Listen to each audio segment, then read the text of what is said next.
മുണ്ടക്കൈ ചൂരൽമല ഉരുൾപൊട്ടൽ പുനരധിവാസത്തിന് രണ്ടാം ഘട്ട കരട് പട്ടിക തയ്യാറായിട്ടുണ്ട്. പി.വി. ജോഷില വയനാട്ടിൽ നിന്ന് ചേർന്നു വിശദാംശങ്ങളുമായി. Joshila, good morning.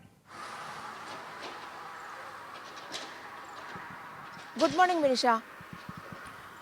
ജോഷില, വയനാട്ടിലെ LDF ജില്ലാ കമ്മിറ്റിയുടെ നേതൃത്വത്തിൽ പ്രധാനമന്ത്രിയുടെ വസതിക്ക് മുൻപിൽ വലിയ സമരം നടത്താനൊരുങ്ങുന്നു. നാളെയും മറ്റന്നാളുമായി വലിയ രീതിയിലുള്ള പ്രതിഷേധത്തിന് കളം ഒരുങ്ങുന്ന ഘട്ടത്തിലാണ്.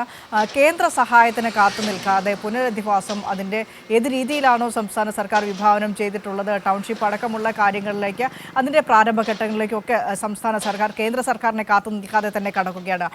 അതിൻ്റെ പ്രാരംഭഘട്ടം എന്ന നിലയ്ക്ക് ഇപ്പോൾ രണ്ടാം ഘട്ട കരട് പട്ടികയാണ് പ്രസിദ്ധീകരിച്ചിരിക്കുന്നത്.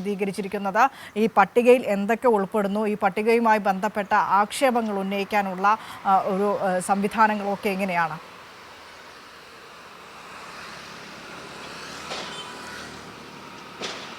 മിനിഷ സൂചിപ്പിച്ചതുപോലെ തന്നെ LDFിന്റെ നേതൃത്വത്തിൽ കേന്ദ്ര സർക്കാരിന്റെ നയങ്ങൾക്കെതിരെ കേരളത്തോട് കാണിക്കുന്ന രാഷ്ട്രീയപരമായി കാണിക്കുന്ന പക അല്ലെങ്കിൽ അത്തരത്തിലുള്ള ഒരു രീതിക്കെതിരെയാണ് യഥാർത്ഥത്തിൽ LDF നാളെയും മറ്റന്നാളുമായി ഡൽഹിയിൽ സമരം പ്രഖ്യാപിച്ചിരിക്കുന്നത്. ഡൽഹിയിൽ പ്രധാനമന്ത്രിയുടെ വസതിക്ക് മുന്നിൽ സമരം പ്രഖ്യാപിച്ചിരിക്കുകയാണ്. അവിടേക്ക് എല്ലാവരും എത്തിച്ചേർന്നിട്ടുമുണ്ട്.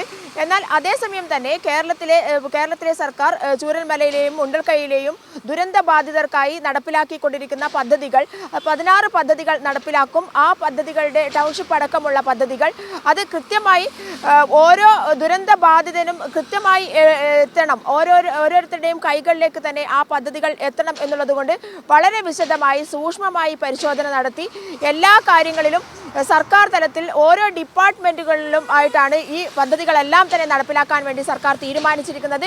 അത് ഓരോ ഘട്ടമായി നടപ്പിലാക്കിക്കൊണ്ടിരിക്കുകയാണ്. അതിൻ്റെ ഒന്നാം ഘട്ട കരട് പട്ടികയിൽ വീട് പൂർണ്ണമായും നഷ്ടപ്പെട്ടവരെയായിരുന്നു ഉൾപ്പെടുത്തിയത്. ഇപ്പോൾ രണ്ടാം ഘട്ട കരട് പട്ടിക കൂടി പുറത്തിറക്കിയിരിക്കുന്നു.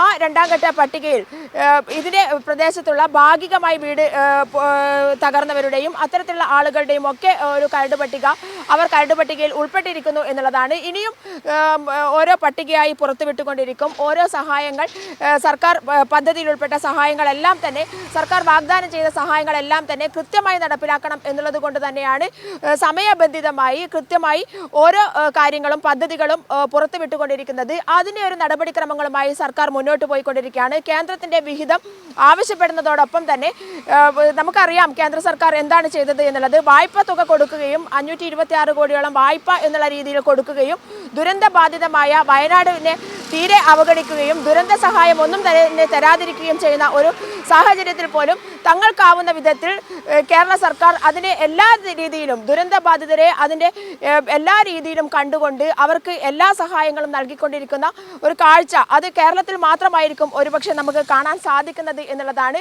ഒരു തരത്തിലും ഇവർ അവഗണിക്കപ്പെടരുത്. മറ്റുള്ളവരെ പോലെ തന്നെ ജീവിക്കാനുള്ള അവകാശമുള്ളവരാണ്. അതുകൊണ്ട് തന്നെ കയ്യിലൊന്നുമില്ലാതെ എല്ലാം നഷ്ടപ്പെട്ടു നിൽക്കുന്ന ജനതയ്ക്ക് എല്ലാം കൊടുത്തുകൊണ്ട് കേരളത്തിലെ ജനസമൂഹം ഒന്നാകെ ഒറ്റ മനസ്സായി കൂടെ നിന്നിരുന്ന ഒരു കാലഘട്ടം നമ്മൾ കണ്ടതാണ്. അതുപോലെ തന്നെയാണ് സർക്കാർ ഇവരെ ഇരു കൈകൾക്ക് ഉള്ളിലാക്കിക്കൊണ്ട് സുരക്ഷിതരായി അവരെ വീണ്ടും ഒരു പുനരുജ്ജീവനത്തിൻ്റെ പാതയിലേക്ക് നയിച്ചുകൊണ്ടിരിക്കുകയാണ് എന്നുള്ളതാണ്. അതേസമയം തന്നെ കേരളത്തിലും UDFും കോൺഗ്രസും BJPയും അടക്കം കേരള സർക്കാരിനെതിരെയുള്ള ഒരു ആയുധമാക്കാൻ സമയബന്ധിതമായി എല്ലാ കാര്യങ്ങളും നടപ്പിലാക്കുമ്പോഴും ഇല്ലാക്കഥ മെനഞ്ഞുകൊണ്ട് ആളുകളെ തെറ്റിദ്ധരിപ്പിച്ചുകൊണ്ട് ദുരന്ത മേഖലയിലെ ആളുകളെ തെറ്റിദ്ധരിപ്പിച്ചുകൊണ്ട് മുന്നോട്ട് പോകുന്ന അല്ലെങ്കിൽ മറ്റൊരു സമരത്തിലേക്ക് നയിക്കാൻ അവരെ രാഷ്ട്രീയമായി പ്രേരിപ്പിക്കുന്ന സാഹചര്യം കൂടി നമ്മൾ കണ്ടുകൊണ്ടിരിക്കുകയാണ്. ഇന്ന് അവിടെ കുടിൽക്കെട്ടി സമരം എന്നുള്ള പേരിൽ BJPയുടെയും UDFിൻ്റെയും ഒത്താശയോടുകൂടി കുടിൽക്കെട്ടി സമരം ആരംഭിക്കാൻ പോവുകയാണ്. നമുക്കറിയാം ഈ ഒരു ചെറിയ കാലഘട്ടം കഴിഞ്ഞതേ ഉള്ളൂ.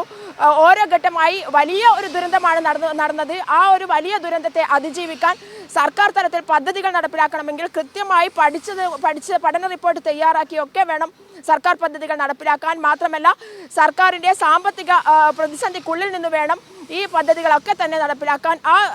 അതുപോലും ഇവരെ അറിയിക്കാതെ കൃത്യമായി പദ്ധതികൾ നടപ്പിലാക്കിക്കൊണ്ടിരിക്കുകയാണ്. ഓരോ ഘട്ടമായി പദ്ധതികൾ നടപ്പിലാക്കിക്കൊണ്ടിരിക്കുകയാണ്. അതിൻ്റെ ഭാഗമായി തന്നെയാണ് ഇപ്പോൾ ഇത്തരത്തിൽ കരട് പട്ടിക തയ്യാറാക്കിയിരിക്കുന്നത്. 81 കുടുംബങ്ങളാണ് രണ്ടാം ഘട്ട കരട് പട്ടികയിൽ ഉൾപ്പെട്ടിട്ടുള്ളത്. 10ാം വാർഡിൽ ഉൾപ്പെട്ടത് 42 കുടുംബങ്ങളാണ് 10ാം വാർഡിൽ ഉൾപ്പെട്ടിട്ടുള്ളത്. 11ാം വാർഡിൽ 29ഉം 12ാം വാർഡിൽ 10 കുടുംബങ്ങളും കരട് പട്ടികയുടെ ലിസ്റ്റ് 24-ന് പുറപ്പെടുവിക്കും.